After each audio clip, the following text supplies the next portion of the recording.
국정원이 문성근, 김여준 씨 사진을 합성하는 공작을 했다는 게 밝혀졌죠. 그 당사자, 피해자 문성근 씨 직접 스튜디오에 나오셨습니다. 네. 안녕하십니까? 네, 안녕하세요. 네, 방송에서 이렇게 뵈니까 어색합니다. 예, 이렇게 좋은 데서 하는지 몰랐습니다. TBS가 이사를 오고 나서 네, 시설이 굉장히 좋아졌습니다. 예. 남산에 있을 때 한번 가보셨어요? 그랬었죠. 남산에 있을 때는 다 쓰러져 갔잖아요. 그게 국정원 건물이었죠. 과거의 국정원 건물. 예, 거기서 고문당한 사람 많습니다. 자, 우선 그 이미지를 과거에 얼핏 본 적은 있어, 사실은. 예, 아니, 근데 워낙에 쓰레기들이 많았기 때문에 그냥 넘어갔던 일이고요. 그 다음에 그건 출처를 찾을 수가 없어서 고발을 할 수가 없어요. 그러니까 국정원이 하는 짓은 더 찾을 수가 없으니까. 예, 제가 한 10여 명 고발을 한 적이 있었는데 그 트위터 같은 경우는 그 미국 본사에 확인해야 된다고 그러니까 할 수 없다라고 하면서 빼고 뭐 이래서 확실한 사람들이니까 그 시위에 나와서 발언하는 사람들 있잖아요. 그 사람들만 고발한 적이 있었죠. 트위터 본사에도 요청하면 범죄 연루된 게 확실하면 예. 해줘요. 아, 당연히 그렇죠. 예. 핑계를 댄 것이고. 예. 근데 국정원이라는 게 명확하게 밝혀지고 나서는 무슨 생각을 하셨습니까? 믿어지지 않는 거죠. 뭐. 믿어지십니까 이게? 아니, 저는 사실 일베 중에서도 개쓰레기들만 하는 집단이에요. 그러니까 삐 여기 예 그렇죠.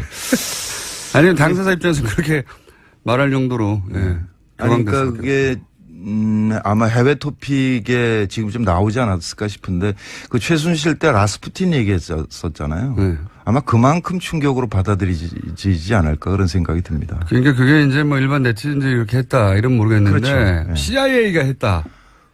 CIA가 유명 배우 둘을 합성해가지고 그거 목적은 부시 정권을 지키기 위해서 했다. 이러면은 완전 전 세계 해외 토픽이죠. 그 일베 정권이 계속 이어지는 거 아닌가라는 생각이 들어요. MB 정권의 성격이 일베였다면 그들이 이제 그런 공작으로 정권 재창출을 한 거죠. 그 일베 계속 이어졌고 그다음에 지금 뭐 새누리당 비상대책위원장이니까 그 양반이 청년들에게 일베 열심히 하라 그랬잖아요. 자유한국당. 예. 네. 그러니까 그런 심성으로 지금 그 양반들이 한쪽 정치 세력을 맡고 있다는 게 참담하죠. 자, 여기까지는 공식적인 논평이었고 실제 본인이 어떤 피해를 당했는가 그 사이에 왜냐하면 그거는 공작의 일환이었을 뿐 실제 생업을 지고 흔들었잖아요.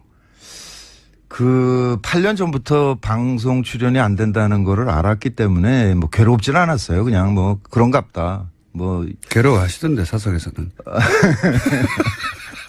아, 집 팔았어요. 집 있었으니까 뭐 먹고 사는데 문제 없는 거고. 네, 집을 팔아서. 네. 웃으면서 얘기하지만 집을 집 팔았어 그러시다고. 저 그 단독주택 멀쩡하고 갖고 있었거든요. 지금 오피스텔로 옮겼으니까 뭐 충분하고요. 근데 저는 괜찮은데 저 때문에 딴 사람들이 피해받는 게 힘든 거죠. 그러니까 참여정부 때 제가 영화나 뭐 드라마나 뭐 이런 거 출연을 좀 했었는데 모든 회사가 세무조사를 받았으니까요.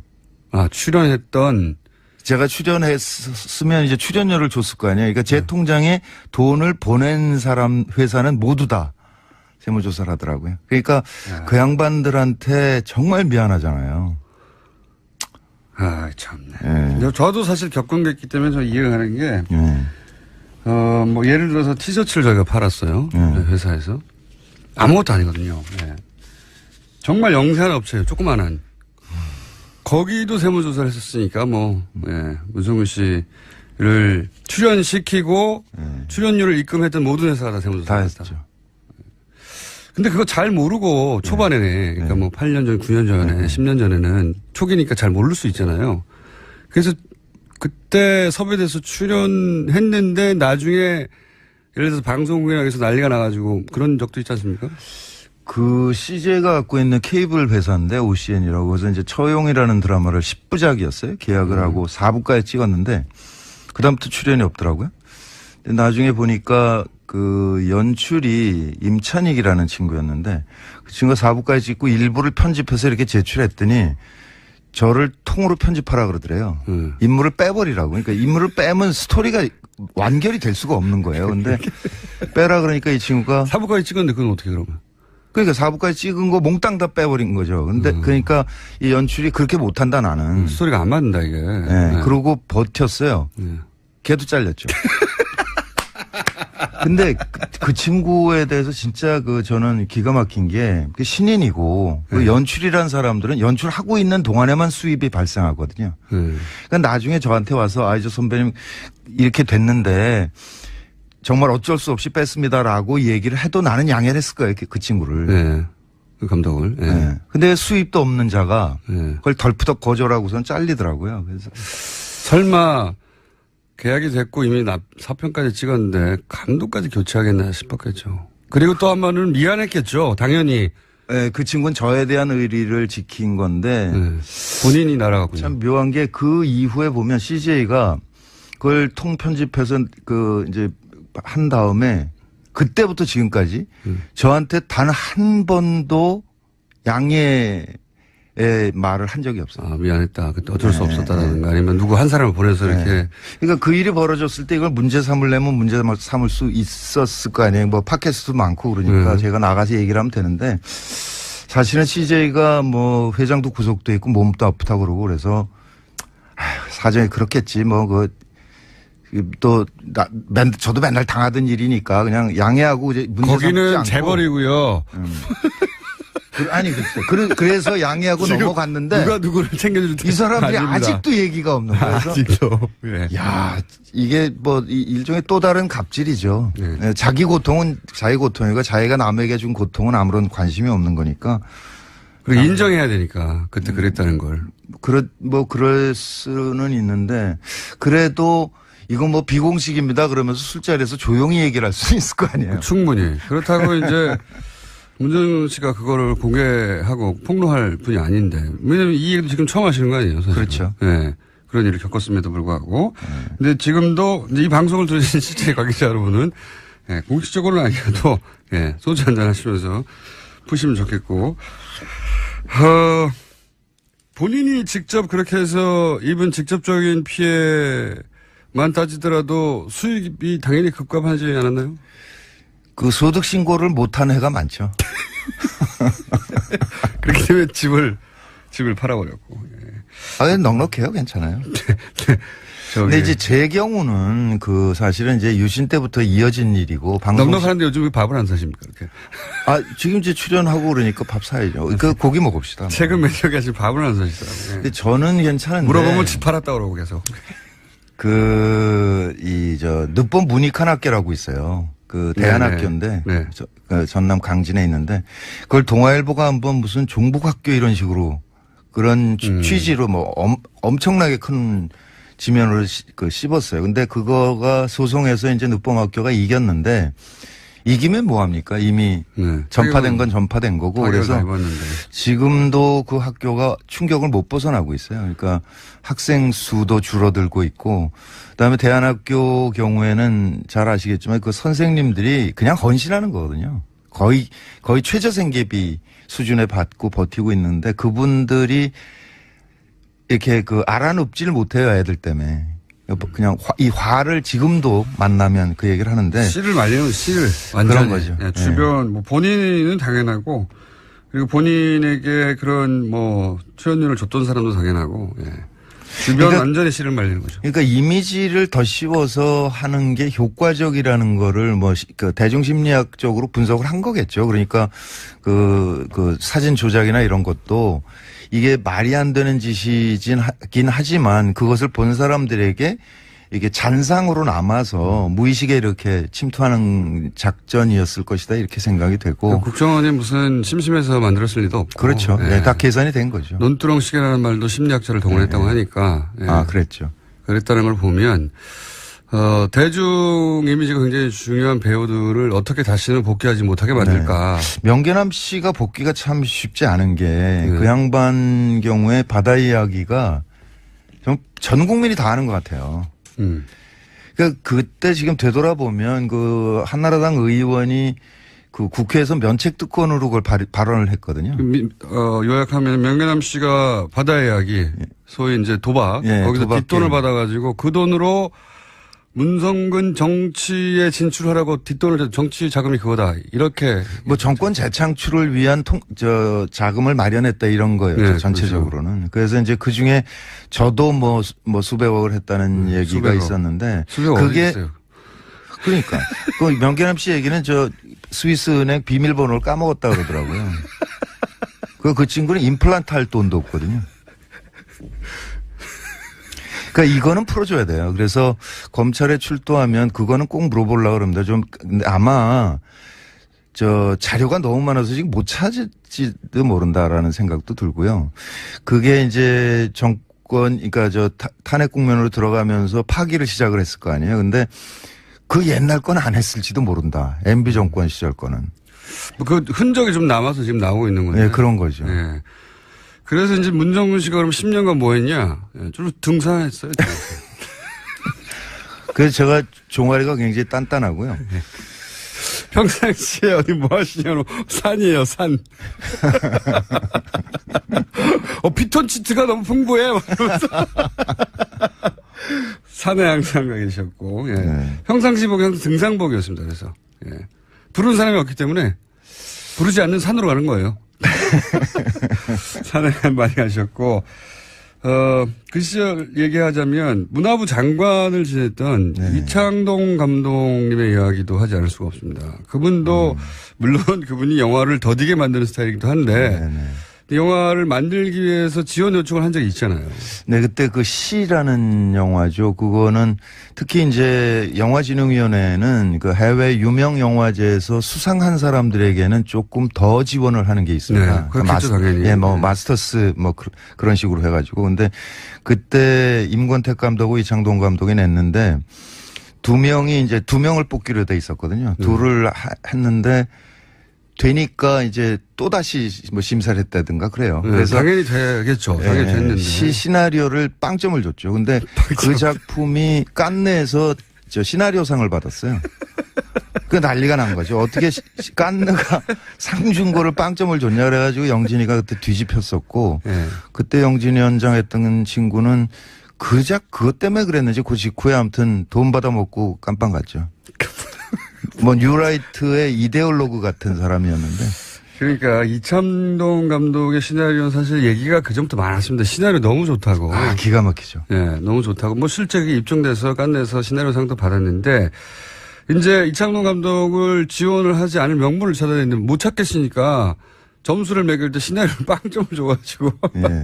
그때는 이제 그게 블랙리스트였는지 몰랐던 거예요. 몰랐죠. 그냥 마음으로는 알고 있었죠. 그러니까 그 참여정부 끝나고 MB정부가 그 참여정부 때 관계했던 사람들 전체를 다 수사를 했다고 그러거든요. 그래서 문화부에서는 이제 이창동 명계남 이렇게 집중 대상이었고 그때 모든 통장을 다 털었고요. 그런데 그 시가 떨어지는 거 보면서 심하게 압박을 하는구나. 그거를 느꼈죠. 근데. 장관은 워낙 이런 사안에 대해서 말을 안 하시는 분이라 누구한테 가서 하소연을 하거나. 네, 안 하죠. 네, 안 해서 그냥 아주 크게 불거진다기보다는 대중들은 그런 일 있었구나 하고 정도 넘어갔는데 영화계에서는 뭐 말도 안 된다고. 근데 지금 이제 블랙리스트 때문에 그 피해 사례도 사실 연기자나 진행자들 중심으로 나오지 감독들은 잘 안 나오는데 감독들 경우에 거절하면서 시나리오가 좀 부족합니다. 이래버리거든요. 그러니까 할 말이 없어요. 네, 그러니까 할 말이 없어지는 거죠. 거기다가 이제 그 모태펀드라는 거 있잖아요. 네. 그거를 산자부 쪽에 있던 거를 영화 쪽에 끌고 들어온 게 접니다. 제가 영진이 부위원장을 한 100일 한 적이 있거든요. 그러니까 모태펀드라는 건 정부나 정부 산하기관이 10% 정도의 돈을 넣으면 민간이 90%를 넣어서 그렇죠. 펀드를 조성해요. 일종의 공적 문화자금이죠. 네. 네. 그러면 이제 그 투자한 사람들이 한 명 간사를 보내서 투자 심사회의를 운영하거든요. 근데 정부 측 10%에 대해서는 우리 때는 그 발언을 안 했어요. 파송을 안 했어요. 그 회의에. 아예. 정부 입김이 갈까봐. 네. 그러니까 아예 안 했는데. 문학에서 알아서 판단하라고. 그렇죠. 그랬는데 그 정권이 바뀌면서 파송을 시작한 거죠. 그래서 이를테면 그 영화에 송강호가 들어가 있다 그러면 송강호 러닝 개런티가 이렇게 많아. 그냥 그 한마디를 하는 거예요, 그 사람이. 그럼 눈치를 딱 채는 거죠. 딴 사람들은 원하지 않는구나. 그거 빼버리는 거죠. 송강호 씨 정도 되는 그런 레벨의 배우들도 그런 불이익을 알게 모르게 당했습니까? 변호인 이후에 그 친구 한 2년 당했죠. 근데 그 친구는 워낙에 이제 그 티켓 파워가 크니까 CJ가 안 하면 워너가 하는 거죠. 그 워너 브라더스가 투자하고 뭐 봉준호는 넷플릭스랑 했잖아요. 그러니까 일종의 국부 유출이죠. 그러니까 우리가 생산을 해야 되는데 우리가 생산을 거절해 버리니까 그 컨텐츠가 외국 자본가로 넘어가게 되는 거죠. 가장 최고 수준의 배우나 감독들도 그랬으니까 문성근 씨를 날리는 건 어렵지 않았겠죠. 네, 뭐 간단한 문제죠. 그냥 전화 한 통이거나 뭐. 헐리우드에서 픽업할 배우는 또 아니었지 않습니까? 그러니까 제가 한창 활동할 때는 연락 왔었어요. 제가 그러니까 영어를 외우면 이렇게 할 수는 있을 것 같은 사람으로 보였나 봐요. 그래서 몇 번 제안이 온 적은 있습니다. 아이고 제가 그래도 맞아요. 10년 전에는 네. 그 10년이면 그런 생각 안 하세요? 이번 드라마 보니까 그렇게 자글자글해요. 그래서 어디 댓글을 보니까 문성근 씨는 연기는 뭐 참을만 한데 너무 쭈글쭈글하다. 아니 그 10년을 빼앗긴 게 억울하지 않으세요? 배우로서 그냥 배우로서는 생활인이 아니라 배우로서 배우로서는 조금 아쉬운 점은 있을 수 있으나 이게 역사라는 게 시간이라는 게 흐르는 거고 역사적인 이 시점에 저는 저 나름대로 기여하려고 노력을 했잖아요. 그러니까. 네. 그것을 영광으로 생각하죠. 네, 그 역사를 등산과 함께 보내시고. 자, 그런데 이게 이제 그런 피해, 지금 말을, 기억나는 대표적인 것만 하셨는데 그런 세월 동안 실제적으로 피해를 입었고 그리고 본인뿐만 아니라 그런 피해를 입은 사람들의 명단도 나왔고 아마 그 명단, 이 또 다른 명단이 있겠죠. 1차 명단이죠. 그러니까 대한민국에서 80명만 했을 리가 없지 않습니까? 그렇죠. 김어준도 없던데요. 저는 대신 소송을 많이 당했잖아요. 근데 그 분들이, 그렇게 사실 정부, 국가에 당한 것이고, 그리고 경제적으로도 손실을 입었고, 한 사람이 인간으로 자연인으로 생활도 잃었고, 그리고 배우로서의 직업적인 전망도 잃었고 너무 많은 걸 잃었지 않습니까? 그리고 그게 국가의 부당한 폭력이었기 때문에 이제 소송을 하겠다고 선언하셨잖아요. 실제. 그럼 민형사상 소송을 다 하실 생각이세요? 네, 다 해야죠. 사실 박근혜 블랙리스트 보면 문화부까지 내려간 거는 확인이 된 상태잖아요. 특히 이제 문화부 직원들은 자기 장관 날아가고 뭐 국장 날아가고 그러니까 열받아가지고 그 체증을 하고 있었던 거고 그 덕분에 지금 이제 김기춘 씨랑 깜빵을 간 문화부 장관들이 큰 역할을 했죠. 그렇죠. 그런데 지금 MB 블랙리스트는 국정원에서 만들어졌다는 사실만 수사 의뢰가 된 거거든요. 근데 그 이후에 그게 어떻게 실행됐느냐를 따져봐야 될 거 아니에요. 하나는 문화부를 통해서 영진이로 뭐 번역원에 예를 들면 황석영 선배 이런 거는 번역 지원을 안 했거든요. 그런 식으로. 네, 그런 식으로. 꼼꼼하게 했어요. 아주. 예, 그거 내려간 게 있고 또 하나는 KBS, MBC 같은 공영방송이 있고요. 출연 못하게 또 한쪽에는 SBS나 뭐 CJ나 이런 그 민영 방송들이 있는 거잖아요. 그리고 영화에는 투자사가 있고 제작사가 있고 각각으로 다 압박이 내려갔는데 지금은 맨 위에 상층부에 만들어졌다는 사실만 수사가 되고 있는 거죠. 그러니까 이게 방송사의 대개 본부장이나 사장한테 직접 하거나 본부장한테 하거든요. 그러면 사장이 본부장에게, 본부장이 CP에게, CP가 PD에게. PD는 미안한 얼굴로 와가지고. 이해해 주라 뭐 이렇게 하고 넘어가는 거거든요. 그러니까 이 중간 단계가 지금 빠져 있는 거죠. 그러니까 요거를 지금 사실 검찰이 인력이 부족한 상태일 거예요. 뭐 안원구 정장도 사람이 필요하다 얘기하시던데 그러니까 너무 많으니까요. 너무 많으니까 지금 지금 수사를 못 하고 있는 거죠. 그러니까 우리가 그거를 고발을 하면서 동시에 KBS, MBC, SBS 노조에 이거 나중에 검찰에서 수사 받지 말고 그냥 스스로 알려달라. 정보를 취합을 해봅시다 우리가. 그러니까 나는 뭐 본부장한테 들었다. 본부장이 누구는 안 된다고 하더라. 그런 거 조각조각을 모으면 전체 그림이 만들어지지 않겠냐. 그렇군요. 예. 그렇게 해야 이 수사도 그러니까 속도가 붙을 것이고 또 하나는 검찰이 지금 손이 못 미치고 있기 때문에 이거를 우리 쪽에서 좀 근거를 좀 만들어서 수사가 편하게 만들어주자. 이거 좋은 아이디어신 게 네. 수사를 받아본 입장에서는 검찰도 그런 일정을 잡고 그 해당 PD나 혹은 본부장을 연락해서 언제 나오냐 조율하고 굉장히 시간이 오래 걸리거든요. 그렇죠. 예, 예. 그분들도 다 이제 생활하고 있기 때문에 그거를 미리 지금 마침 또 KBS, MBC 양대 네. 방송국의 노조들이 파업을 하고 있기 때문에 그렇죠. 직접 현장에 가서도 그런 얘기를 하시고 이 방송을 들으신 분들도 아예 그냥 일종의 민간 태스크포스처럼 만들어서 서로 정보를 공유하고 해서 하면 일이 좀 간단해지고 빨라지겠네요. 정보도 많이 모이고. 네, 지금은 일단 민변에 김영민 변호사가 붙었고요. 그다음에 최동욱 변호사께서 변호사라고 그러니까 되게 이상하네. 네. 전 검찰총장. 예. 근데 저는 역사 바로쓰기 차원에서 그분이 검찰총장 하는 게 맞았지 않습니까? 갑자기 또 정연주 선생이 KBS 사장으로 복귀하는 게 맞지 않습니까? 그렇게 볼 수도 있습니다. 예. 네, 그러니까 남은 임기를 하시는 게 맞는 것 같아요. 어찌됐든 그분이 일종의 자원봉사로 참여를 하시겠다고 의사를 밝히셨고. 본인도 당했기 때문에 그 심정을 누구보다 잘 알겠죠? 네, 그렇죠. 네, 누구보다 잘 알아서 저도 그 얘기 들었는데 최동욱 전 검찰총장이 아마 이게 방송으로 처음 나오는 것 같습니다.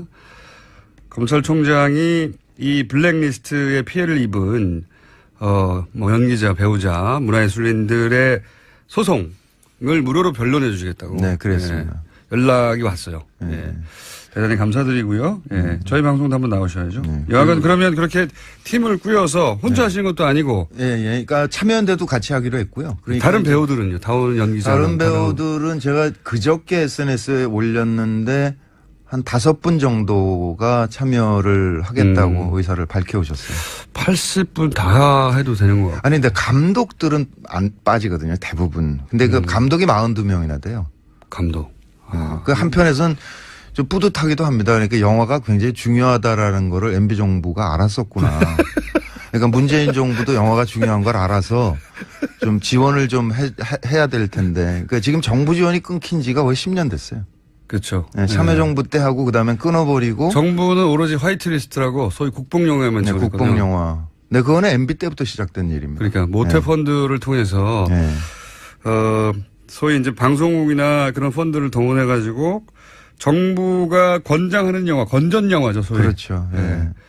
건전 영화만 지원했고 실제 이런 문화예술계에 지원이 필요한 것은 지원을 끌어버렸어요. 그렇습니다. 죽으라고. 예.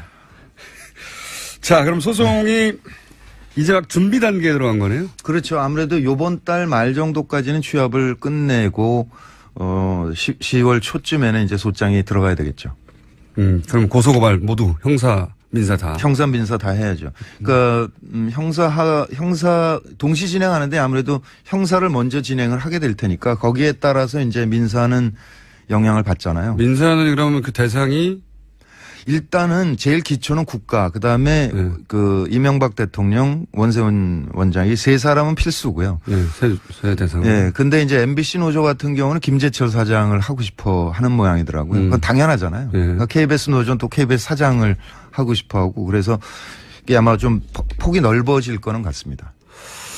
알겠습니다. 최동욱 전 검찰총장이 이 문화예술인 블랙리스트 사건의 무료 변론을 받았다는 소식과 함께 이제 막 준비가 시작됐고 이 소식을 아직 듣지 못하신 분들은 문화예술인 중에 혹은 감독들 중에도 문성훈 씨에게 연락을 주시고요. 네, 그리고 방송국이나 영화 투자 제작사에 계신 분들도 연락을 주십시오. 네, 이걸 그냥 넘어갈 수는 없죠.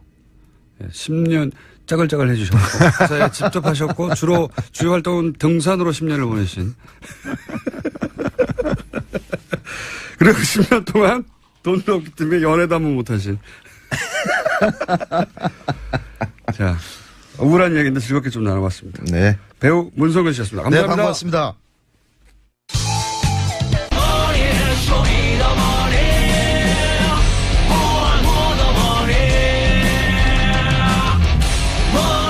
천둥번개와 함께하는 방송. 예. 항상 타이밍이 안 맞는 천둥번개와 함께하는 방송. 은닉재산 프로파일러 안원구 전 대구 지방국세청장. 대구의 국세청장이었던 분입니다. 안녕하십니까. 안녕하십니까. 네. 굉장히 잘 나갔었고, 예. 곧 국세청장이 될 줄 알았으나 감옥을 2년 가신 분입니다. 근데 그때는 너무나 억울하셨겠지만, 사실은 그 사건이 지금 와서 보면 누구도 말할 수 없는 역사 현장에 본인이 원하지는 않으셨는데 예. 또박또박 계셔서 그죠? 정말 신기합니다. 저도 생각해보면. 예. 그때는 뭐 그런 생각할 겨를이 없었겠죠. 당연히 너무 억울하다 이렇게만 생각하셨겠는데 지금 되돌아보면 이명박 전 대통령이라든가 예. 관련 사안에 아주 핵심에 정확하게 계셨어요. 예. 예. 노무현 대통령 표적수사 것도 그렇고 예. 예. 도곡동땅 소위 BBK의 실체 예. 그렇습니다. 에도 원하지 않으셨는데 예. 전표를 보는 바람에 현장에 계셨고 그리고 이제 최순실 해외 도피 새 은닉 재산을 추적하는 거를 본인이 이건 원해서 하신 거죠. 그렇습니다. 원해서 하셨는데 이렇게까지 수면 위로 올라와서 지금 방송에 고정 시간을 하실 줄이야. 게다가 그 결과 책도 내셨지 않습니까? 예. 예, 책 이름은 국세청은 과연 정의로운가. 이 책 제목으로 봐서는 제가 보기에는 거의 안 팔릴 책이거든요. 그런데 지금까지 이런 은닉재산을 추적하고 해외 돌아다니고 하는 걸 완전 사비로 했기 때문에 사실 문의 많이 왔었어요. 저희한테. 예. 안원구 청장님은 후원할 방법이 없거든요. 개인을 후원할 방법이 사실상 없어요. 그러면 세금 문제가 발생하지 않습니까? 그렇죠. 그렇습니다. 예. 네. 국세청장인데 세금이 발생하는 방법으로 후원할 수는 없지 않습니까? 방법이 없는데 이 책이 나와서 책이 2세 찍으셨다면서요? 예, 그렇습니다. 저수지 게임도 마찬가지 아닙니까, 지금? 저수지 게임도 사실 잘 안 보려고 한데 지금 저수지 게임도 많은 사람들이 보고 있는 것 같더라고요. 아주 부족합니다. 예. 참고로 이번 주말에 10만 원 돌파할 것 같은데. 예, 그 안에 꼭 한번 봐야 될 것 같습니다. 제가 보니까. 보셨죠, 저? 예, 저는 네. 봤습니다. 예. 잠깐 제가 그 영화를 홍보해달라고 말씀드렸었고. 예. 네. 무슨 내용이던가요? 그 주로 이명박 대통령의 그 비자금의 그 저수지가 예. 보통 우리가 저수지라고 하는데 사실 비자금이 모여드는 곳이죠. 예. 그 흐름을 쫓아가는 영화인데 마지막까지는 찾아내지는 못했고 예. 그 다음 그 전 단계까지는 지금 거의 접근한. 이제 보시기에 전문가로서 이 정도면 찾을 수 있겠다 싶지 않으세요? 그렇습니다. 예. 네. 이제 수사기관이 나서야 할 부분만 남았거든요. 공권력을 가진 기관에서 직접 나서면 저는 가능하다고 봅니다. 그리고 좀 스릴이 좀 넘치지 않습니까? 그걸 실시간으로 쫓아간 거기 때문에. 그렇습니다. 네. 예. 하지만 아직도 배가 고프다. 예, 저희 배가 고픈 상황이고. 영화는 다큐가 흔히 이제 진지하기만 하고 재미없는데 굉장히 재밌습니다. 사실. 예. 2세, 네. 자, 번개 이 정도 나오죠. 2세인데. 저기 핑계 또. 왜냐면 이런 책들은 출판됐는지 모른 채 보통 뭐 한 주변인들이 사고 끝나거든요. 보통. 예. 제가 사실은 이 책을 내기 전에 이명박 정부 그 당시에 네. 제가 잃어버린 퍼즐이라고 네. 요즘 뭐 퍼즐 지금 맞추는 거지 않습니까? 네, 사실. 네. 그때 잃어버린 퍼즐이라는 책을 냈었습니다. 얼마나 그 당시에. 나왔습니까? 그 당시에 한 5천 건 정도 지금 그때 나간 걸로. 그때 5천을, 하긴 사건이 핫했으니까. 아마 그 당시에 국세청에서 그걸 다 사들였지 않는가 싶어요. 그런데 그 이후에 지금 전혀 이야기가 되지 않는데 사실 그 안에 모든 지금 이야기하는 내용들이 다 상세하게 적혀 있습니다. 그 책도. 그런데 그 책들이. 시중에서 본 적이 없네, 저는. 그렇습니까? 그래서 저도 이상하더라고요. 나가기는 꽤 나갔는데 그게 어디로 갔는지 사람들이 모르는 거예요.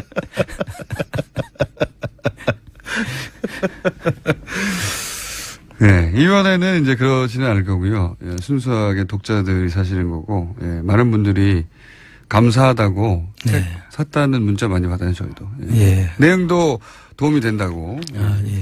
이세도 찍으셨다고 합니다. 자, 제가 다른 얘기 전에 문선진 씨가 바로 앞에 왔다 지나갔는데 세무조사 얘기를 했거든요. 예. 네.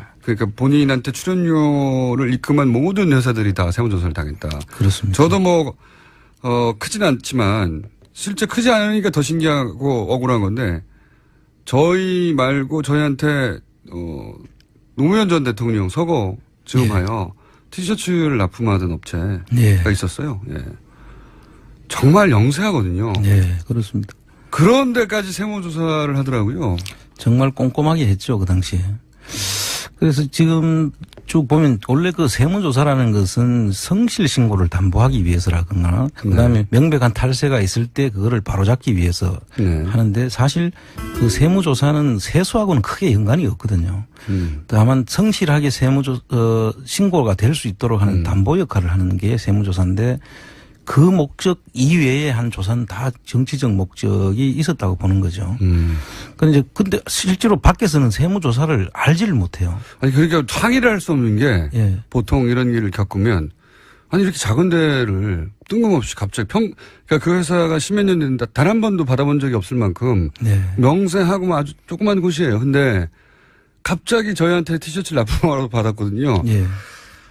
근데 항의를 할 수가 없는 게 아니, 세무서가 국세청에서 세무조사를 한다는데 뭐라고 항의합니까 일반인들이. 그렇습니다. 네. 그래서 이 조사 대상자 선정 과정과 조사를 하는 방법과 그 조사에 대한 결과 조치 이 부분들을 저희들이 전문가들이 상세하게 살펴봐야만 이게 정치적 세무조사구나 라는 걸 알 수가 있거든요. 국세청만 아는 거죠. 그렇죠. 국세청 안에 내부자만 알 수 있는 겁니다.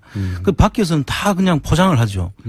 뭐 아까 문성근 선생님 얘기에 의하면은 거래처를 하는데 기업들은 다 세무조사를 받을 수도 있다라고 생각하지 않습니까? 그렇죠. 네. 그러니까 그 속에서 어떤 연유에서 그 선정이 됐는지 그럼 조사를 어떤 방식으로 했는지 그것들을 우리가 깊이 살펴볼 봐야만이 그 내용을 알 수가 있죠. 국세청이 스스로 밝히기 전까지는 알 수 없는데 국세청이 스스로 밝힐 리가 없지 않습니까? 그렇습니다. 그래서 지금까지 사실상 수면 위로 하나도 안 떠올랐던 거죠. 그 유명한 태광실업 세무조사도 정상적인 세무조사였다고 포장을 하지 않았습니까? 그러니까요. 표적 세무조사를 하면서 교차조사다. 그래서 일반적인 정상적인 세무조사라고 계속 이야기를 했지만 대통령을 타겟으로 한 것조차도 덮으려고 한 거죠. 그렇습니다. 그래서 그 내용을 안에 있는 사람들이 그 내용을 밝히지 않으면 그 내용을 누구도 알 수 없는 게 이 세무조사의 특징이에요. 검찰도 마찬가지인데 검찰하고 이 국세청의 세무조사는 검찰 수사라든지 의도를 가지고 하면서 우리가 이런 의도를 가지고 했다라고 아무도 이야기를 안 하죠. 근데 검찰은 그나마 그게 이제 공식적으로 기소가 되고 재판정에 올라가고 또 그렇습니다. 법무부도 있고 그 출입 기자들이 사실은 눈치도 있고 그러면서 수면 위로 올라오게 되는데 피의 사실 공표를 하면 안 된다고 그렇게 법에 돼 있지만 다 지금 사실 언론에서 다 공표를 하지 않습니까? 그러나 국세청 세무조사에 대해서는 전혀 언급이 안 되죠. 그래서 왜 그렇습니까? 일단 첫 번째는 이게 정치적 조사인지 아닌지 구분할 능력이 국세청 내부의 깊숙한 내부자 아니면 알 수가 없다. 그렇습니다. 실제로 국세청 직원들도 대다수 직원들은 모릅니다. 그거를 하는 쪽에 있는 사람만 알 수 있는 거죠. 그 라인의 요직에 있는 사람 극소수만 아는군요. 그렇습니다. 그러고 밑에 직원들은 그냥 위에서 지시가 내려와서 이 조사를 하라고 하니까 자기들은 그렇죠. 할 수밖에 없죠. 이유를 묻지 않고 해야 되죠. 이유는 뭐 물을 수도 없는 것이고. 그런데 위에서 그 지시하는 사람 몇몇 중요한 라인에 있는 사람들만 그 내용을 알고 있고 그 사람만 입 다물면 그 사람들은 또 입을 열 리가 없지 않습니까? 그렇죠. 그러니까 이게 전부 다 넘어가는 것이죠. 그러면은 그렇게 국세청의 정치적 조사를 지시할 만한 위치에 있는 것은 뭐 예를 들면 국정원입니까? 아니면 청와대입니까? 어떻게 되는 겁니까? 이제 국세청도 장난이 아닌 조직이잖아요. 누가 시킨다고 막 할 때가 아니잖아요. 사실은 제가 볼 때는 국세청이 숨은 권력 기관이에요, 사실은. 그걸 좀 밖에서는 검찰, 국정원 이렇게 이야기를 하지만 모든 사실 일들 속에는 이 국세청이 선행되는 경우가 아주 많습니다. 그래서 국세청에서 어떤 일을 꾸며가 하면 그 마무리를 이제 검찰에서 보통 하지 않습니까? 그래서 검찰이 한 것처럼 보이는 것이죠. 그 태광실업 세무조사가 그 단적인 예입니다, 사실은. 그렇죠. 그거는 국세청에 해서 검찰로 넘겨서 넘어간 것이지. 그것을 마무리를 한 것이죠. 그러니까 제가 궁금한 건 국세청을 그렇게 정치적 세무조사에 나서게 할 정도의 권력은 그러면 어느 정도 선에서 나오는 건가요? 국정원에서 지시하는 경우는 사실 지시한다고 들을 것도 아니고요. 네. 아마 그 선 윗선일 걸로 저는 봅니다. 그래서 국세청이면 대통령 아니면 청와대라고 봐야 되겠네요. 그렇습니다. 예. 정치적 세무조사라고 분명하게 드러날 정도의 것이면 국세청도 그 사정기관 아닙니까? 그렇습니다. 네. 예. 대표적인 사정기관이고 검찰하고 맞먹는다고 해도 되는데 그게 이제 검찰이나 국정원에서 하란다고 막 하는 게 아니고 그렇습니다. 그 위에 청와대의 뜻이 담긴 예. 정도가 돼야 그래서 이게 검찰이나 국세청에서 이런 세무조사를 하거나 수사를 했을 때 이게 드러나지 않습니까? 정치적 세무조사였다는 것이 명백하게 드러나면 그 라인에 있었던 사람들은 사실 다 처벌을 해야 돼요. 그렇겠네요. 말씀을 네. 듣고 보니까. 이 처벌하지 않으면 앞으로 또 이런 일이 그대로 반복됩니다. 정치적 세무조사가 분명한 사건에 대해서 국세청의 그 라인에 있던 사람들이 처벌받은 전례가 있습니까? 전혀 없죠. 아, 국세청은 항상 피해갔군요. 국세청뿐만 아니라 검찰도 사실은 뭐 한 번도 자체적으로 처벌을 하거나 한 일이 없죠. 하지만 검찰은 또 정권이 바뀌고 그것이 연루된 사진이 나오면 옷 벗기도 하고 그런 게 있는데 예. 국세청은 그런 게 없죠. 국세청은 누가 조사했는지 자체를 아예 감추니까요. 그리고 이 내용을 알려주지도 않습니다. 그 81조에 의해서 비밀 유지 의무가 있거든요. 그러면 정권이 그 정부가 굉장히 강력한 의지를 가지고 외부에서 이 사안을 뒤져보고 그 책임 소재를 따져야지 가능하겠네요. 그 외부에서는 절대 알 수가 없습니다. 제 말은 국세청에 근무했던 전문가와 함께. 그렇습니다. 예를 들면 안홍구 청장님과 함께. 그런 이제 내부에서 그걸 같이 경험하거나 그 내용을 보면은 네. 그 이게 어떤 조사인지를 알 수 있는 사람들이 있거든요. 그런 조사 라인에 있었던 사람들은 그 정상적인 그 조사 대상자 선정이라든지 그다음 조사 방법이라든지 조사 결과 조치 사항들을 보면 이게 어떤 정치적 세무조사인지를 알 수가 있죠. 그러나 바깥에서만 있던 분들은 이게 도저히 알 수가 없다. 도저히 알 수가 없습니다. 그러니까 국세청 내부에 예를 들어서 TF를 구성해가지고 자체적으로 맡겨놔서는 될 일이 아니다 이게. 그렇습니다. 그리고 우리가 보통 블랙리스트, 화이트리스트를 이렇게 하지 않습니까? 그런데 이 세무조사도 화이트리스트가 있습니다. 예를 들면 어떤 조사는 또 봐주기 조사가 될 수도 있죠. 무조건 봐주기. 덮어주고. 재벌이나 또는 정광이 유착되다든가. 예, 그런 어떤 목적이 있을 경우에는 네. 또 겁만 주고 말기 위해서 일부러 그 조사 자체를 하고 어느 정도는 또 덮는 그런 조사도 있을 수 있죠. 정치적 목적으로. 즉 이것은 내가 해야 밝힐 수 있다고 지금. 안홍구 청장님이 말씀을 하신 걸로 벌써 시간이 다 됐네요. 예. 오늘은 여기까지 하고 사실 오늘은 이제 정치적 세무조사 디테일 하기로 했는데 다음 시간에 하기로 했습니다. 네. 지금까지 안홍구 청장님이었습니다. 감사합니다. 예, 감사합니다. 월요일 날 뵙겠습니다. 안녕!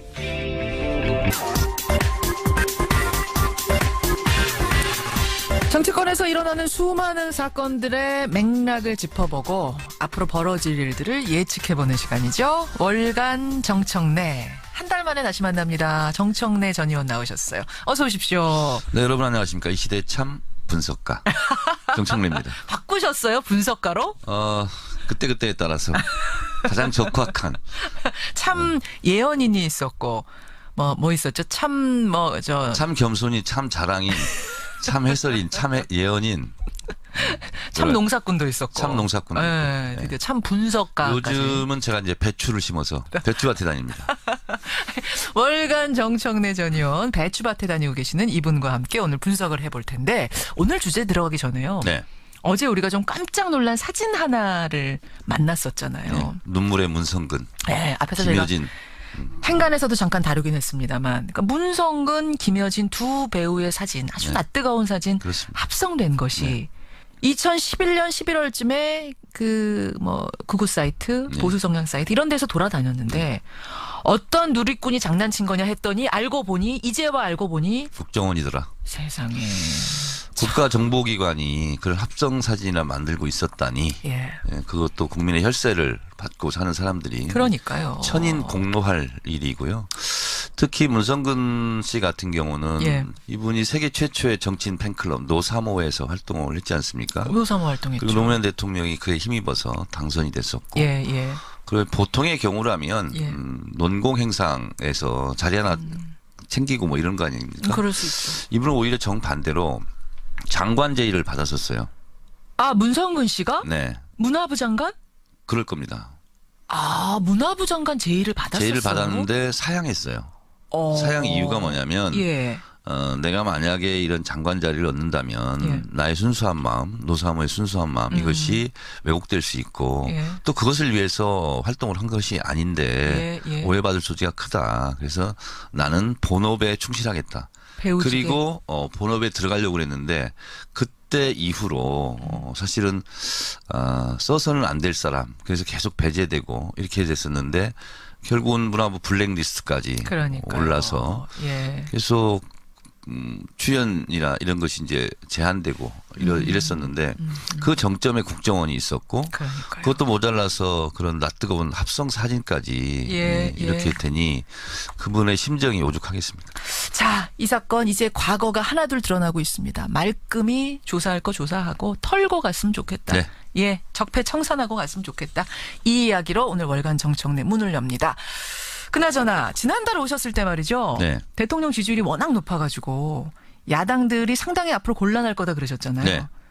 근데 한 달 사이에 지지율이 좀 떨어졌어요, 정 의원님. 지금도 야당들이 굉장히 곤란할 수 있죠. 지금 그래도 80% 넘던 것이 70% 바로 아래까지 좀 떨어졌거든요. 네. 왜 그렇게 보세요?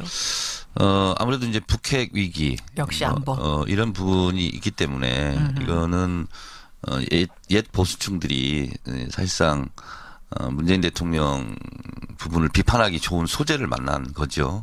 그러다 보니까 숨죽여 있다가 예. 이렇게 이제 목소리를 내기 시작하면서 이게 뭐지? 이러면서 이제 그럴 수 있는데 일시적 현상인데 그렇다 하더라도 67%, 예, 8% 예. 이렇게 되는 것은 사실은 꿈의 지지율이죠. 뭐 예전에 비하면 높은 겁니다만 문재인 정부 들어서서 워낙 고공행진을 했기 때문에 그래도 좀 출렁임을 지금 느끼고 있을 거예요. 정치의 지지율이라는 것이 상대적인 거거든요. 상대적으로 보세요. 자유한국당 지지율 한번 보세요. 예, 그거에 비하면 15, 16 뭐 이렇게. 네, 그러면 뭐 지지율이 떨어져서 대통령이 곤란한 거 아니냐, 인기가 없어진 거 아니냐 이렇게 말하기는 좀 어폐가 있죠. 근데 이제 안보야 뭐 외부적인 요인이니까 어쩔 수 없다지만 인사잡음. 네. 이 검증은 잘했더라면 사실은 좀 피해갈 수 있는 문제였는데 네. 이 부분에 대해서는 여당 내부에서도 뭐 정부 내부에서도 얘기가 좀 나오죠. 이런 경우를 보고 5개 T라고 그러죠. 네. 근데 이제 5개 T에서 T가 강조되는데 T는 뭐 T눈 같은 게 하나 박혀 있는 건데 실제로 인사 검증을 잘 하고 예. 문제가 없었으면 더 좋았을 것 이런 그렇죠. 아쉬움은 좀 있지만 그렇죠. 그래도 예전 정권에 비해서는 상당히 저는 좀 양호한 편이다 이렇게 봅니다. 박성진 중소벤처기업부 장관 후보자. 네. 여기가 이제 지금 문제예요. 국회에서는 부적격 보고서가 채택이 됐습니다. 사실은 여당 의원들이 끝까지 막으려면 막을 수는 있었는데 네. 무산시킬 수 있었는데 퇴장해버린 거잖아요. 네. 이거는 묵인했다고 봐야 되는 거죠. 동조한다고 봐야 되는 거죠. 뭐 소극적 그렇죠. 뭐 동의 이렇게 표현할 수 있을까요? 그렇죠. 네. 그런 상태에서 청와대로 공이 넘어갔습니다. 네. 청와대 어떤 결정을 하게 될까요? 어떻게 예언하세요? 문재인 대통령의 반응은 예. 담담하게 대처하라. 이거는 시간을 두고 좀 지켜보자. 이제 이런 것 같고 또 민심을 좀 더 살피는 그런 시간을 좀 갖자는 부분이고 예, 예, 제 감으로는 예. 예언하건대는 김명수 대법관 후보자 예. 인준과 맞물려 있는 것이다 이렇게 생각합니다. 김명수 대법원장 후보자 지금 이제 국회 표결을 해야 됩니다. 네, 대법원장 그렇습니다. 후보자이기 때문에 빨라야 28일이에요. 네. 28일. 포기시키더라도 그 무렵쯤에 포기시킬 거다. 저는 그러지 않을까 하고 예상합니다. 아, 그러네요. 하긴 자진 사퇴를 시키더라도 그 무렵쯤 가서 여론도 봐가면서 네, 네. 상황을 봐가면서 네.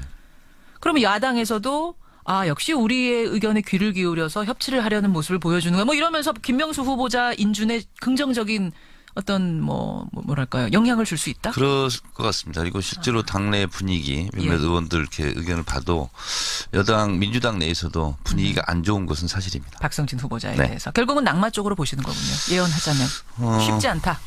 기독교 방송에서 이런 얘기하면 어떨지 모르겠습니다만 장관이고 예, 예. 그리고 어떻게 보면 하나의 부처를 이끈 수장으로서 예, 자기의 신앙과 예. 또 이런 행정과 이건 좀 다른 문제지 않습니까?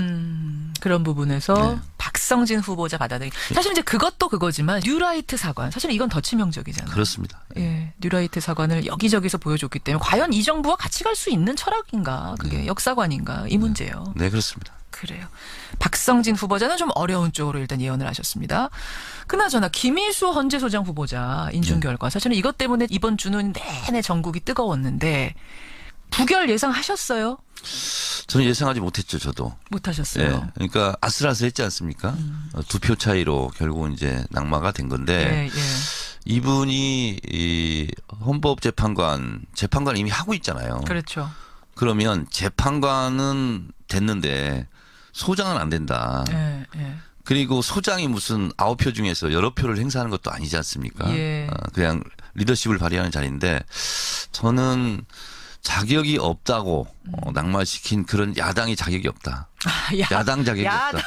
야당 자격이 없다. 네. 아, 진짜로 자격이 없는 사람이라서 떨어뜨린 거면은 지금 문제가 없는데 네네. 야당에서도 박지원 전 원내대표가 추천한 사람이라는 거 아니에요? 그렇습니까? 그러니까 어제인가요? 전북에 국민의당 비판하는 그런 플래카드가 지금 등장하기 시작했습니까? 자유한국당 예. 갑철수 대표라는 그런 플래카드가 그런 플래카드가 등장했어요. 더불어민주당 측 지지자가 붙인 플래카드는 아니에요? 그런 건 모르겠습니다. 그걸 모르시고요. 네. 어쨌든 호남 민심이 예사롭진 않다 국민의당에 네. 대해서 그런 말씀이세요? 저는 국민의당이 심하게 국민들이 다분 앞에서 자살골을 넣었다 이렇게 생각을 합니다. 자살골이란 생각까지. 네, 그런데 어쨌든 자살골을 넣고 골 세레머니까지 했어요. 20대 국회 결정권은 국민의당한테 있다. 안철수 대표가 그런 말했죠. 저는 대국민 바보 선언이라고 생각합니다. 왜요? 왜냐하면 부결에 대한 후폭풍이 있을 텐데 우리가 했다는 식으로 하는 거거든요. 그러니까 사실은 무기명 투표였기 때문에 가만히 있으면 가만히 이게 있- 어느 선 어디서 나오는지 사실은 우리도 모르는 안타깝다, 건데. 예, 당황스럽다, 예, 이렇게 될 줄 몰랐다. 예. 이렇게 하는 게 맞는 거예요. 그게 이제 박지원 전 원내대표는 사실 그렇게 말을 했거든요. 근데 이제 안철수 대표가 예. 본인이 그냥 우리가 결정권을 가지고 있다. 완전히 바보 선언이죠. 좀 엇박자가 났어요. 그 그렇습니다. 안에서도. 예. 예. 그런데 이제 거기에 한 발 더 나가서 김명수 대법원장 후보자도 우리가 뭐 캐스팅 보트를 쥐고 있다. 예. 잘해라 이런 식으로 나오고 있잖아요. 그렇죠. 그러니까 자살골을 넣은 후에 세레모니를 하고 또 자살골을 넣을 거야. 저는 선언까지 했다? 그렇습니다. 그러니까 이제 정략적 투표를 우리가 하고 있다라고 오히려 국민의당이 광고한 꼴이 됐다. 네, 그런 그렇습니다. 의미에서 자살골이다 이런 말씀이신 그렇습니다. 거죠. 네, 네. 그런데 국민의당이 뭐 정략적 투표, 정치적 투표를 했든 소신 투표를 했든 밉든 좋든 네. 정부 여당 입장에서는 놓을 수 없는 협치의 파트너인 것만은 사실이잖아요. 현실적으로 여소야대기 때문에. 네. 그렇죠. 그렇습니다. 상황이 좀 어렵긴 할 거예요. 이렇게 되면. 그렇습니다. 여당 지도부 그러니까 입장에서. 이 애간장이 녹을 거예요. 애간장이 녹을 거예요. 네. 그게 맞는 말일 거예요. 네. 게다가 우원식 원내대표는 이제 오늘 나온 기사지만 네. 보좌관이 총선 당시에 네. 무소속 후보자한테 뭐 사퇴를 권유하면서 돈을 건넸다란 의혹까지 지금 검찰이 내사를 벌이고 있는 것으로 드러나서 뭐 우원식 원내대표 본인은 몰랐다고 하지만 네. 상황이 더 어렵게 된 거죠. 네. 예, 지도부가 지금 어렵게 됐습니다. 어쨌거나 뭐 악재는 악재죠. 악재죠. 지금 전국회 한복판인데. 그렇죠. 네. 그래요. 예. 국회 상황들, 지금 인사청문회를 둘러싼 상황들 잠깐 짚어봤고, 자유한국당 얘기로 가보겠습니다. 네. 자유한국당. 자유한국당의 혁신위가 박근혜 전 대통령, 그리고 서청원, 최경환 의원 자진 탈당을 하시든지, 자진 탈당할 의사가 없다고 하면 출당시켜라. 네. 지도부한테 이렇게 권고안을 냈습니다. 당 지도부가 어떻게 할 걸로 보이세요? 홍준표 대표는 1심 선고 결과를 지켜보자. 10월까지는 보자. 예, 그래서 지금은 서로 눈치 작전을 하고 있는 중인 것 눈치 같은데 작전. 마주보는 열차가 지금 째깍째깍 다가오고 있는 상황이죠. 예. 그러니까 박근혜 전 대통령을 출당을 시킬 수도 없는 것이 자유한국당 지금 15, 6%의 지지율 중에 박근혜 대통령을 지지하는 소위 말하는 태극기 세력 그렇죠. 이분들의 지지가 있거든요. 만약에 그렇게 되면 가뜩이나 지금 이 어려운데. 끼니 걱정하는 집안에 그래요. 완전히 뭐 네. 고가에 다 거들날 수도 있고 이런 그러니까요. 상황이기 때문에 뭐 이럴 수도 저럴 수도 없는 그야말로 진퇴양난 비는 오고 해는 떨어지고 갈 길은 멀고 뭐 그런 상황이죠.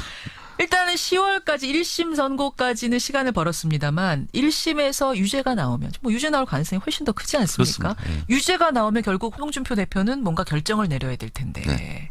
어떤 결정을 결국은 하게 될지 또 예언 부탁합니다. 그러니까 최경환 의원 같은 경우 당장 뭐 반발하고 있지 않습니까? 내가 왜 나가야 되느냐? 뭐 폐륜 정치다 뭐 이런 네. 식으로 나오고 있기 때문에 어차피 큰 충돌음이 생길 것 같아요. 네. 근데 뭐 정치권이 가능한 것도 없고 안 가능한 것도 없기 때문에 예. 네, 저는 뭐 그러다가 이정현 의원 같은 경우는 뭐 지금 무소속 상태 아닙니까? 본인 스스로 나갔죠. 스스로 나가고 그런 일이 있지 않을까 그런 생각이 듭니다. 왜냐하면 나머지 있는 의원들의 이익상 친박 의원들이 없어지는 것이 대다수의 자유한국당 의원들의 이익이다라고 판단할 것이기 때문에 그런 상황에서는 거의 등 떠밀려서 내보내지 않을까 그렇게 예상을 합니다. 낮은 탈당 쪽으로 네. 가지 않겠는가 지방선거를 앞두고 네. 짐을 덜어주. 글쎄요. 오히려 친박계가 똘똘 뭉쳐서 홍준표 대표를 치고 올라갈 가능성? 이것도 저는 가능할 것 같은데. 한번 지켜보죠. 지켜보죠. 근데 이건- 그냥 물러가지는 않을 것 같아요. 물러나더라도 네네. 큰 충돌은 한번 뭔가 있을 것 폭탄 몇 개를 터뜨리고 예, 자유한국당. 자, 결국 이제 이렇게까지 권고안을 혁신위가 낸 이유는 뭔고 하니, 그리고 홍준표 대표가 지금 고민하는 이유는 뭔고 하니, 바른정당이 있어요. 거기에 바른정당. 네, 그렇습니다. 바른정당하고 보수 대통합을 해야지 지방선거 앞두고 뭔가 될 것 같은데, 워낙 지지율이 지지부진하니까. 바른정당은 이미 원심력이 작동하고 있다고 저는 이렇게 보고 있습니다. 무슨 말씀이세요? 김무성 전 대표와 유승민 전 후보가 뭐 무슨 키스 뭐 쇼를 하지 않았습니까? 뭐 지난 키스였는지 그냥 뽀뽀였는지 이건 모르겠습니다. 하여튼 보기 민망하더라고요, 그것도. 그런데 예. 두 사람이 찰떡궁합이라면 굳이 그런 연출을 할 필요가 없거든요. 기자들 바로 앞에서. 그거예요. 네, 그렇습니다. 예. 그런 퍼포먼스를 뽀뽀는 했다는 거거든요. 사랑할 때 하는 건데 사랑하지도 않으면서 한 것은 뽀뽀에 대한 인격 모독이 아닌가? 오히려 지금 두 분 사이에 갈등이 크다는 걸 역으로 보여주는 거였다. 네, 그렇습니다. 네. 그렇게 해석하세요. 네, 그래서 예. 역설적이게도 그 뽀뽀 사진 그걸 보면서 예. 곧 무너지지 않을까 그런 생각을 했습니다. 오히려 왜냐하면 한 명만 이탈이 되잖아요. 그럼 원내 교섭단체가 무너지지 무너져요. 않습니까? 거기 딱 수무석이기 때문에. 그러면 급격하게 분열될 와해될 수 거다? 있죠. 와해되고 분열될 수 있죠. 그렇게 보시는 그것이 거군요. 지금 예. 팽팽하게 지금 버티는 쪽과 예. 또 그것을 긴장을 무너뜨리려고 한 쪽 이런 쪽이 지금 팽팽하게 대결하고 있다 이렇게 보고 있습니다. 와, 그 뽀뽀 사진을 보면서 네. 정말 심상치 않구나라는 정말 걸 심상치 오히려 네, 느꼈다는. 그렇습니다. 밖에서는 우하나 물갈퀴질은 이렇게 열심히 하는 거죠. 알겠습니다. 사람 회사는 모두 다 세무조사를 하더라고요. 그러니까 그 양반들한테 정말 미안하잖아요. 참네. 예. 저도 사실 겪은 게 있기 때문에 저 이해가는 게, 예. 뭐 예를 들어서 티셔츠를 저희가 팔았어요. 회사에서. 아무것도 아니거든요. 예. 정말 영세한 업체예요. 조그마한. 거기도 세무조사를 했었으니까 문성근 씨를 출연시키고 출연료를 입금했던 모든 회사가 다 다 세무조사를 했다. 했죠. 근데 그거 잘 모르고 초반에는 그러니까 뭐 8년 전, 9년 전에, 10년 전에는 초기니까 잘 모를 수 있잖아요. 그래서 그때 섭외돼서 출연했는데 나중에 예를 들어서 방송국에서 난리가 나가지고 그런 적도 있지 않습니까? 그 CJ가 갖고 있는 케이블 회사인데 OCN이라고 그래서 이제 처용이라는 드라마를 10부작이었어요. 계약을 하고 4부까지 찍었는데 그다음부터 출연이 없더라고요. 근데 나중에 보니까 그 연출이 임찬익이라는 친구였는데 그 친구가 4부까지 찍고 일부를 편집해서 이렇게 제출했더니 저를 통으로 편집하라 그러더래요. 인물을 빼버리라고. 그러니까 인물을 빼면 스토리가 완결이 될 수가 없는 거예요. 근데 빼라 그러니까 이 친구가 4부까지 찍었는데 그건 어떻게 그러면? 그러니까 4부까지 찍은 거 몽땅 다 빼버린 거죠. 근데 그러니까 이 연출이 그렇게 못한다 나는. 스토리가 안 맞는다 이게. 네. 그러고 버텼어요. 걔도 잘렸죠.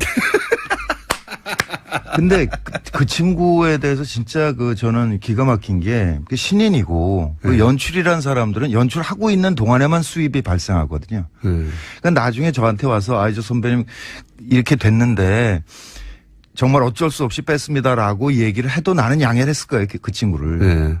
그 감독을. 네. 네. 근데 수입도 없는 자가 그걸 덜프덕 거절하고선 잘리더라고요. 그래서 설마 계약이 됐고 이미 4편까지 찍었는데 감독까지 교체하겠나 싶었겠죠. 그리고 또 한 번은 미안했겠죠. 당연히.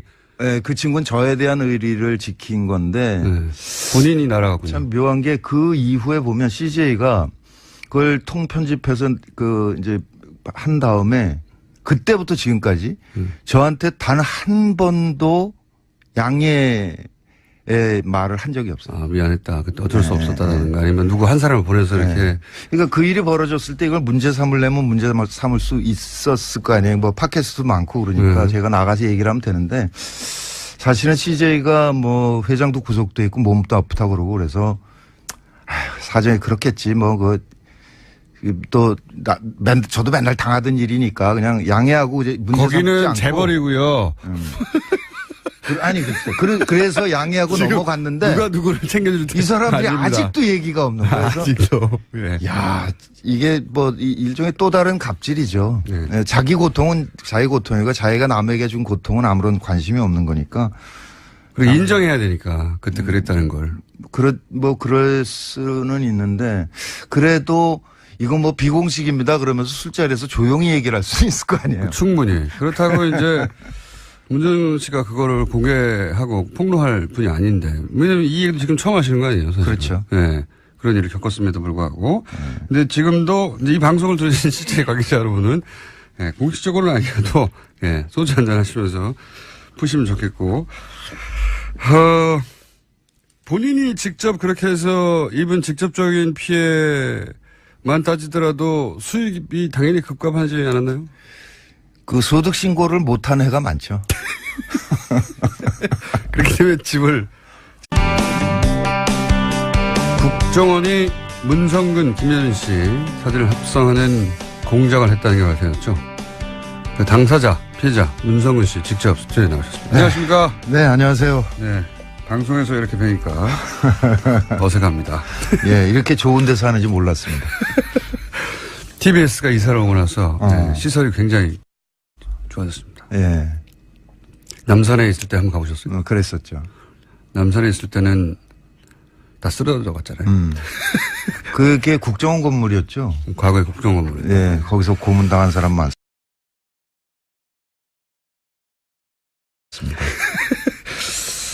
자, 우선 그 이미지를 과거에 얼핏 본 적은 있어, 사실은. 예, 아니, 근데 워낙에 쓰레기들이 많았기 때문에 그냥 넘어갔던 일이고요. 그 다음에 그건 출처를 찾을 수가 없어서 고발을 할 수가 없어요. 그러니까 국정원이 하는 짓은 더 찾을 수가 없으니까. 예, 제가 한 10여 명 고발을 한 적이 있었는데 그 트위터 같은 경우는 그 미국 본사에 확인해야 된다고 그러니까 할 수 없다라고 하면서 빼고 뭐 이래서 확실한 사람들이니까 그 시위에 나와서 발언하는 사람들 있잖아요. 그 사람들만 고발한 적이 있었죠. 트위터 본사에도 요청하면 범죄 연루된 게 확실하면 예. 해줘요. 아, 당연히 그렇죠.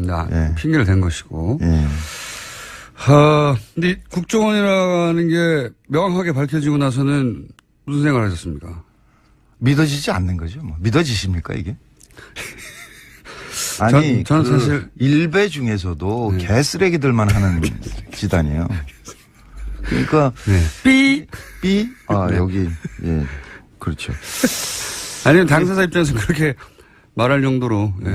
아니, 그러니까 격앙됐을 그게 아마 해외 토픽에 지금 좀 나오지 않았을까 싶은데 그 최순실 때 라스푸틴 얘기했었잖아요. 네. 아마 그만큼 충격으로 받아들이지 않을까 그런 생각이 듭니다. 그러니까 그게 이제 뭐 일반 네티즌들이 이렇게 했다 이런 모르겠는데 그렇죠.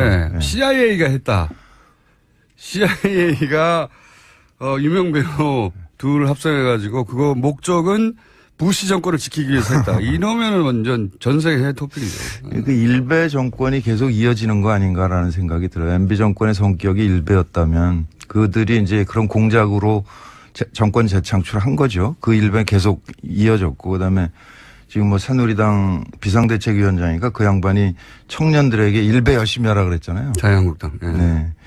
그러니까 그런 심성으로 지금 그 양반들이 한쪽 정치 세력을 맡고 있다는 게 참담하죠. 자, 여기까지는 공식적인 논평이었고 실제 본인이 어떤 피해를 당했는가 네. 그 사이에 왜냐하면 그거는 공작의 일환이었을 뿐 실제 생업을 지고 흔들었잖아요. 그 8년 전부터 방송 출연이 안 된다는 거를 알았기 때문에 뭐 괴롭지는 않았어요. 그냥 뭐 그런갑다. 뭐 괴로워하시던데 사석에서는. 아, 집 팔았어요. 집 있었으니까 뭐 먹고 사는데 문제 없는 거고. 네, 집을 팔아서. 네. 네. 근데 웃으면서 이제- 얘기하지만 집을, 집 팔았어! 그러시다고. 저 그 단독주택 멀쩡하고 갖고 있었거든요. 지금 오피스텔로 옮겼으니까 뭐 충분하고요. 근데 저는 괜찮은데 저 때문에 딴 사람들이 피해받는 게 힘든 거죠. 그러니까 참여정부 때 제가 영화나 뭐 드라마나 뭐 이런 거 출연을 좀 했었는데 모든 회사가 세무조사를 받았으니까요. 출연했던. 제가 출연했으면 이제 출연료를 줬을 거 아니에요. 그러니까 제 통장에 돈을 보낸 사람. 황동 감독님의 이야기도 하지 않을 수가 없습니다. 그분도, 물론 그분이 영화를 더디게 만드는 스타일이기도 한데, 네네. 영화를 만들기 위해서 지원 요청을 한 적이 있잖아요. 네, 그때 그 시라는 영화죠. 그거는 특히 이제 영화진흥위원회는 그 해외 유명 영화제에서 수상한 사람들에게는 조금 더 지원을 하는 게 있습니다. 네, 그렇겠죠, 당연히. 예, 뭐 네. 마스터스 뭐 그런 식으로 해가지고. 근데 그때 임권택 감독하고 이창동 감독이 냈는데 두 명을 뽑기로 돼 있었거든요. 둘을 했는데 되니까 이제 또다시 뭐 심사를 했다든가 그래요. 네, 그래서 당연히 되겠죠. 당연히 예, 됐는데. 시나리오를 빵점을 줬죠. 근데 그 작품이 깐느에서 시나리오상을 받았어요. 그 난리가 난 거죠. 어떻게 깐느가 상 준 거를 빵점을 줬냐 그래가지고 영진이가 그때 뒤집혔었고 예. 그때 영진이 현장 했던 친구는 그것 때문에 그랬는지 그 직후에 아무튼 돈 받아먹고 깜빵 갔죠. 뭐 뉴라이트의 이데올로그 같은 사람이었는데. 그러니까 이창동 감독의 시나리오는 사실 얘기가 그전부터 많았습니다. 시나리오 너무 좋다고. 기가 막히죠. 예, 너무 좋다고. 뭐 실제 그게 입증돼서 깐내서 시나리오상도 받았는데 이제 이창동 감독을 지원을 하지 않을 명분을 찾아냈는데 못 찾겠으니까 점수를 매길 때 시나리오를 빵점을 줘가지고. 예. 그때는 이제 그게 블랙리스트였는지 몰랐던 건데 몰랐죠. 뭐 그냥 마음으로는 알고 있었죠. 그러니까 그 참여정부 끝나고 MB정부가 그 참여정부 때 관계했던 사람들 전체를 다 수사를 했다고 그러거든요. 그래서 문화부에서는 이제 이창동 저 명계남 이렇게 집중 대상이었고 그때 모든 통장을 다 털었고요. 그런데 그 시가 떨어지는 거 보면서 심하게 압박을 하는구나. 그거를 느꼈죠. 근데 장관은 워낙 이런 사안에 대해서 말을 안 하시는 분이라 누구한테 가서 하소연을 하거나. 네, 안 하죠. 예, 안 해서 그냥 아주 크게 불거진다기보다는 대중들은 그런 일 있었구나 하고 정도 넘어갔는데 네. 영화계에서는 뭐 말도 안 된다고. 근데 지금 이제 블랙리스트 때문에 그 피해 사례도 사실 연기자나 진행자들 중심으로 나오지 감독들은 잘 안 나오는데 감독들 경우에 거절하면서 뭐 시나리오가 좀 부족합니다 이래버리거든요. 그러니까 할 말이 없어요. 네, 그러니까 할 말이 없어지는 거죠. 거기다가 이제 그 모태 펀드라는 거 있잖아요. 네. 그거를 산자부 쪽에 있던 거를 영화 쪽에 끌고 들어온 게 접니다. 제가 영진이 부위원장을 한 100일 한 적이 있거든요. 그러니까 모태펀드라는 건 정부나 정부 산하기관이 10% 정도의 돈을 넣으면 민간이 90%를 넣어서 그렇죠. 펀드를 조성해요. 일종의 공적 문화자금. 네. 그러면 이제 그 투자한 사람들이 한 명 간사를 보내서 투자 심사 회의를 운영하거든요. 근데 정부 측 10%에 대해서는 우리 때는 그 발언을 안 했어요. 파송을 안 했어요. 그 회의에. 아예. 정부 입김이 갈까봐. 네. 그러니까 아예 안 했는데. 문학에서 알아서 판단하라고. 그렇죠. 그랬는데 그 정권이 바뀌면서 파송을 시작한 거죠. 그래서 이를테면 그 영화에 송강호가 들어가 있다 그러면 송강호 러닝 개런티가 이렇게 많아. 그냥 그 한마디를 하는 거예요. 그 사람이. 그럼 눈치를 딱 채는 거죠. 딴 사람들은 원하지 않는구나. 그거 빼버리는 거죠. 송강호 씨 정도 되는 그런 레벨의 배우들도 그런 불이익을 알게 모르게 당했습니까? 변호인 이후에 그 친구 한 2년 당했죠. 근데 그 친구는 워낙에 이제 그 티켓 파워가 크니까 CJ가 안 하면 워너가 하는 거죠. 그 워너 브라더스가 투자하고 뭐 봉준호는 넷플릭스랑 했잖아요. 그러니까 일종의 국부 유출이죠. 그러니까 우리 집을 팔아버렸고. 넉넉해요. 괜찮아요. 근데 이제 제 경우는 그 사실은 이제 유신 때부터 이어진 일이고 넉넉한데 요즘 왜 밥을 안 사십니까? 이렇게. 지금 이제 출연하고 그러니까 밥 사야죠. 그 고기 먹읍시다. 최근 몇 년간 지금 밥을 안 사시더라고요. 근데 저는 괜찮은데. 물어보면 집 팔았다 그러고 계속. 늦봄 문익환학교라고 있어요. 그 대안학교인데 전남 강진에 있는데 그걸 동아일보가 한번 무슨 종북학교 이런 식으로 그런 취지로 뭐 엄청나게 큰 지면으로 씹었어요. 근데 그거가 소송에서 이제 늦봉학교가 이겼는데 이기면 뭐합니까? 이미 네. 전파된 건 전파된 거고 그래서 해봤는데. 지금도 그 학교가 충격을 못 벗어나고 있어요. 그러니까 학생 수도 줄어들고 있고 그다음에 대안학교 경우에는 잘 아시겠지만 그 선생님들이 그냥 헌신하는 거거든요. 거의 최저생계비 수준에 받고 버티고 있는데 그분들이 이렇게 그 알아눕지를 못해요. 애들 때문에.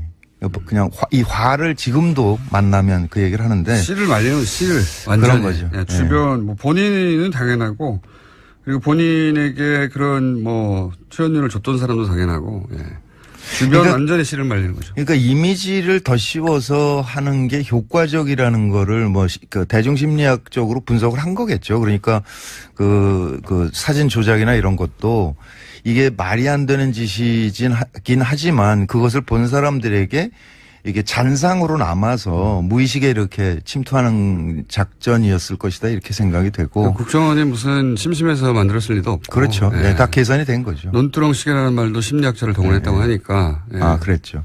그랬다는 걸 보면 대중 이미지가 굉장히 중요한 배우들을 어떻게 다시는 복귀하지 못하게 만들까. 명계남 씨가 복귀가 참 쉽지 않은 게 그 양반 경우에 바다 이야기가 좀 전 국민이 다 아는 것 같아요. 그러니까 그때 지금 되돌아보면 그 한나라당 의원이 그 국회에서 면책특권으로 그걸 발언을 했거든요. 요약하면 명계남 씨가 바다 이야기, 소위 이제 도박, 예, 거기서 도박 뒷돈을 게임. 받아가지고 그 돈으로 문성근 정치에 진출하라고 뒷돈을 정치 자금이 그거다. 이렇게. 뭐 정권 재창출을 위한 자금을 마련했다 이런 거였죠. 네, 전체적으로는. 그래서 이제 그 중에 저도 뭐 수백억을 했다는 얘기가 수백억. 있었는데. 수백억 그게 어디 있어요? 그러니까. 그 명계남 씨 얘기는 저 스위스 은행 비밀번호를 까먹었다 그러더라고요. 그 친구는 임플란트 할 돈도 없거든요. 그러니까 이거는 풀어줘야 돼요. 그래서 검찰에 출두하면 그거는 꼭 물어보려고 그럽니다. 근데 아마 자료가 너무 많아서 지금 못 찾을지도 모른다라는 생각도 들고요. 그게 이제 그러니까 탄핵 국면으로 들어가면서 파기를 시작을 했을 거 아니에요. 근데 그 옛날 건 안 했을지도 모른다. MB 정권 시절 거는. 그 흔적이 좀 남아서 지금 나오고 있는 건데. 네, 그런 거죠. 예. 그래서 이제 문정근 씨가 그럼 10년간 뭐 했냐? 주로 등산했어요. 그래서 제가 종아리가 굉장히 단단하고요. 평상시에 어디 뭐 하시냐고 산이에요, 산. 피톤치드가 너무 풍부해. 산에 항상 가 계셨고, 예. 네. 평상시복이 항상 등산복이었습니다. 그래서, 예. 부르는 사람이 없기 때문에 부르지 않는 산으로 가는 거예요. 산에 많이 가셨고, 그 시절 얘기하자면 문화부 장관을 지냈던 우리가 생산을 해야 되는데 우리가 생산을 거절해 버리니까 그 컨텐츠가 외국 자본가로 넘어가게 되는 거죠. 가장 최고 수준의 배우나 감독들도 그랬으니까